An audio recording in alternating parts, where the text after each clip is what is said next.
Okay, I'm gonna knock down like two movies today because I gotta have at least like two. I'm sorry. I'm gonna start it off. Transformers One. Transformers One. Oh my god, this movie. Don't get me started. Actually, get me started, bro. Cause this is what this video about. Okay, so off rip, I'm just gonna say this. When I watched the movie, I watched it in theaters in 4DX 3D. Okay, just keep that in mind. Wow, I was geeked. Right, you know what I'm talking about. Like, I'm fried, and I'm watching it in like the best movie theater experience possible. So I might be a little like biased. You guys might have different opinions in the movie, but I had it. I felt like I was in that shit. Okay. Um, this movie, it hit.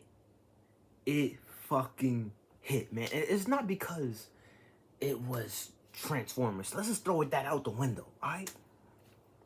It's the writing in this shit. The writing in this shit. The way in one movie, I felt like I watched a show that's been running for like 3 years. I felt so emotionally attached to these characters. I felt like we watched them grow from 5 years of age to like 30, nigga. The character development, like you didn't even notice it and it was going on. Megatron. Let's just say this, bro. Megatron. This nigga Megatron. Craziest, like, development of all time. This nigga went from, chill nigga. Like, he don't be really, he be making jokes here and there to, like, really a fucking crime lord, a warlord, general. Like, the Decepticons, come with me. Hurrah! I'm Megatron. Yo, what the hell happened, bro? What is this switch up? Nah, I'm not gonna lie. This nigga's little low-key switched up as soon as he got his fucking transformation card. That nigga tweaking. I'm not gonna say nothing about that. But the way from beginning to end, it was like such classic Transformers. It took everything from the Transformers genre, what everybody loved about it, and just got modern writing, characters, personalities, and just boom, nigga, like like the best movie sandwich of all time, and I ate that shit up, bro. Like in the third act of the film, where like fucking Megatron was about to murk this nigga Sentinel, it was so emotionally expressive. This man Megatron, he was on the verge of tears, bro.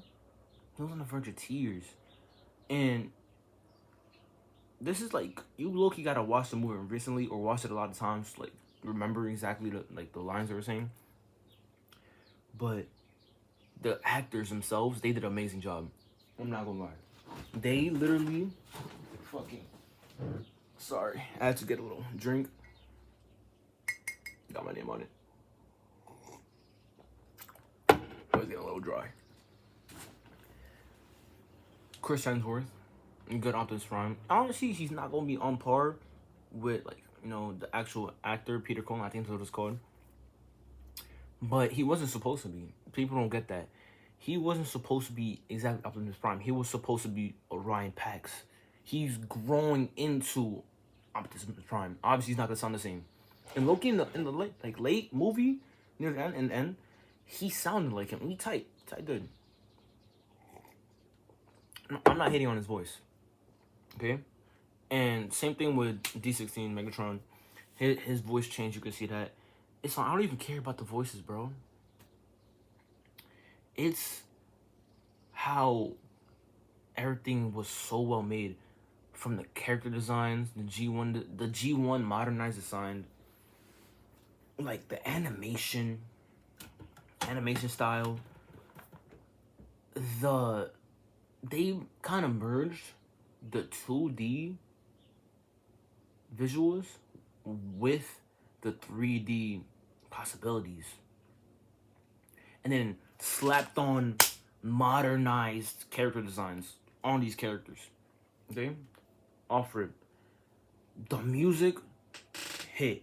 When I was fried out my mind and I was sitting in that seat like this, I was listening to the music. I felt like my chair was extending. I was floating, man. I felt so. I felt like a transformer myself, bro. I felt so connected, and with the seats and everything, I was like, I felt like I was in there. I felt like I was a part of the squad, fucking fighting off Sentinel and shit. But I'm dragging it, okay. What's the really like main point was cause beginning to end, the way the movie carried itself from each point. Beginning, introduction to characters. You immediately know how these characters act. They don't try hard. Okay, it just happens. You just see. You understand. Okay, Optimus Prime. Kind of obnoxious. He's not a leader. And he's ignorant. Okay?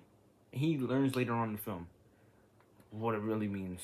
You know, but Megatron or D16, he was just following Orion Pax everywhere, getting himself into trouble and shit. And then obviously in the last act, these things really show themselves.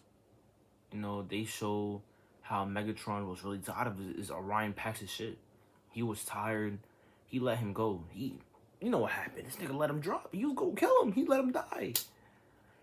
Man, and yo, when they pulled that off in the movie theaters, my jaw dropped, bro. Like the whole theater gasped. It was like, I was like, this nigga, I'm not gonna lie. They wrote Megatron so well. I low-key, no, not low-key. I was with this nigga, bro. I was low-key on his side. I was low-key agreeing with him killing Sentinel. I wanted him to kill Sentinel. But then I saw Ryan step in and I snapped out of it. I was like, bro, what am I thinking, bro? This is not right. You cannot kill him. I forgot what he said. I forgot what Ryan said. He talked about something like change cannot begin with somebody's murder or something like that. I don't know. But he said something and I was like, bro, I forgot what we're watching. I forgot we're watching the origin story of what happened between Megatron and Ryan. And I was rooting for Megatron, the bad guy, supposedly. And seeing this origin story for him, it felt like he was the main character. I'm not gonna lie, more than Orion Pax. Like, we see his downfall from just a lowly miner to literally the biggest antagonist. He became the hero in everybody's eyes until he pulled off that shot to Orion and he let him go. And that's when he really went over the edge. And obviously, that might be a little this might be a little crazy, a crazy opinion, because you're not really supposed to agree with the antagonist, but people fail to realize the way they wrote him, it was so it was realistic type. Like, imagine seeing everything you believed in, everything you were raised to believe in for your whole life, false, incorrect, fake, and it was all because of this one nigga. And I'm not gonna lie, I would kill him too. Imagine somebody I fell in love with, or the way I live, the way I carry myself, it was all fake. I'm gonna kill that guy, bro. I felt the rage that Megatron was feeling. And it was super understandable. And then Orion came, and what I want to say is, you gotta keep the morals. No matter what, I'm a very moral person. I always want to like strive to be a better person. I want to have the best aspects of my entire life. I want to be good in every single category in life. Social interactions, the way I treat myself, my mental health, my physical health. And with that movie, this man, Orion, he learned himself. We gotta keep those morals, man. It's not right. Like, people really over here be not giving a shit and be doing things out of emotion. And you cannot let these emotions take over, you know? You gotta really, like, you gotta take a breath, man. Sometimes you just gotta breathe and really, like, look at what you're dealing with in life. And that's what Megatron didn't. He didn't want to breathe. He just wanted to take over. Whoa, we're actually kind of getting sidetracked here. Talking about Transformers. It was an amazing movie. Beginning to end. Characters. Bumblebee was a little annoying. He kind of got me tight. But he's gonna get his voice ripped out soon, so I don't really care. Alita, she was kind of like that one always female who always, like, you know, supposed to be different and unique in movies, but low-key, I was okay with the cliche female character, you know, because they didn't like make it too cliche. They just made it cliche enough for us to enjoy it, you know. And she developed too as well in the movie. Bumblebee didn't really get a character development. He stayed the same. That was alright. But I love the movie, man. And I've been a Transformers fan since forever. I loved it.